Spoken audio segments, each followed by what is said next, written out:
Физиктердің айтуынша, әлем кеңеюде, ал онымен бірге біз де кеңейеміз бе? Егер солай болса, мұны кім байқай алады? Айналадағының бәрі бірдей пропорционал кеңейгендіктен ешнәрсе өзгермеген сияқты көрінер ме еді?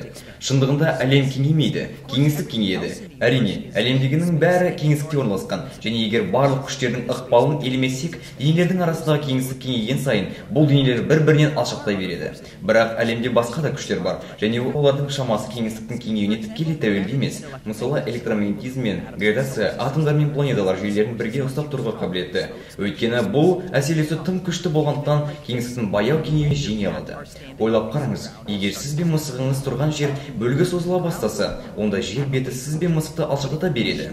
Бірақ қарқылдау жеткілікті мықты болса, және әсіресе жер мен аяқтар арасындағы үйкеліс күшінен басым болса, жер келсе де сізді мысықпен бірге ұстап тұрады. Сіздің әлемде электромагниттік күштер бөлшектердің атомдар мен молекулалардың тиімді мөлшерлерін анықтайды. Сол себепті қоршаған орта кеңейсе де молекулалар созылмайды. Электромагнетизм іс жүзінде атомдар мен молекулаларды бірге ұстап тұратын қарғыбау, ал гравитация планеталар жүйелері мен галактикаларды ұстайтын қарғыбау. Өте үлкен қашықтықтарда ғана гравитация біршама әлсіз болғандықтан, барлық кеңістіктің жиынтық кеңею галактикалар мен олардың шоғырларын уақыт өте бір-біріне алшақтатуға жеткілікті.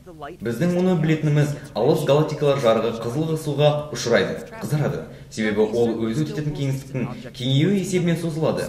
Әрине, гравитация бәрібір шалғай нысандарды бір-біріне тартады, бірақ кеңістік тезірек кеңейеді. Шын мәнінде мысық қарғыбаусыз қалды.